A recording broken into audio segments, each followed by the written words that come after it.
যখন একটা আন্দোলন হয় তখন দেখি যে নারীদের ভূমিকা, নারীদের গ্রহণ করতে পারা, নারীদেরকে অবলীলায় যে কোনো কাজ করতে দেয়া, এই ঘটনাগুলো আমরা দেখেছি। কিন্তু আন্দোলন শেষ হয়ে গেলে নারীদের উপর নানান ধরনের আক্রমণ, নানান ধরনের সাইবার বুলিং, এই সমস্ত ঘটনাগুলো ঘটেছে।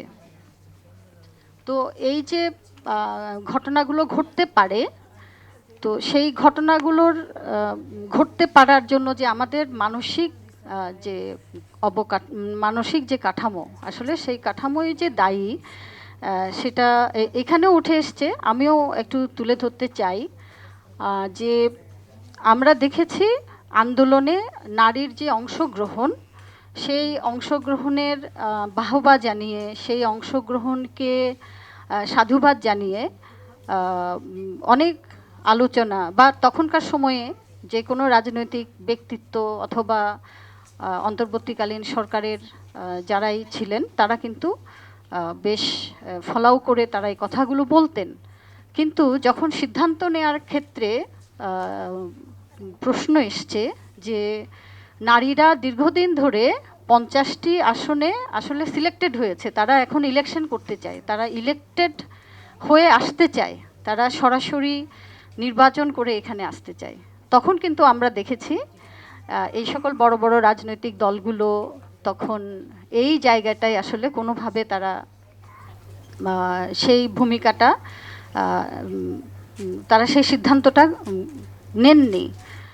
ফলে আমরা দেখেছি যে 5%, হ্যাঁ, এইবারের নির্বাচনে 5% নারীরা সরাসরি নির্বাচনের জন্য রাজনৈতিক দলগুলো মনোনয়ন করতে পারে, এভাবে করে বলা হয়েছে, যেখানে আমরা চেয়েছি যে অন্তত 33% নারীরা নির্বাচনে অংশ নেবে।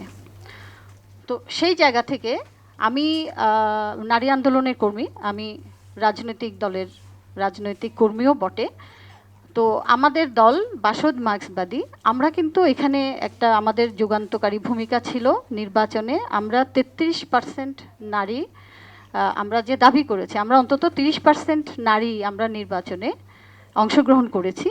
এবং এটা শুধুমাত্র একটা টোকেন নির্বাচন অথবা নারীকে আসলে আনতে হবে সেজন্য না, এই নারীরা কিন্তু রাজনৈতিক নারী ছিল।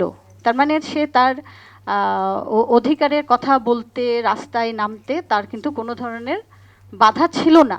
কিন্তু আমরা শুনেছি যে দীর্ঘদিন ধরে আওয়ামী লীগের দমনপীড়নের কারণে বিএনপির নারী নেতৃত্ব তাদের আসলে সেভাবে নাই। জামায়াতে ইসলাম বলেছে যে তাদের তো আসলে নারী আছেই, যদি সেই বিধান হয় তাহলে তারা সেটা দেবে। কিন্তু বাস্তবে আমরা দেখেছি তারা আসলে কোনো নারী দেয়নি।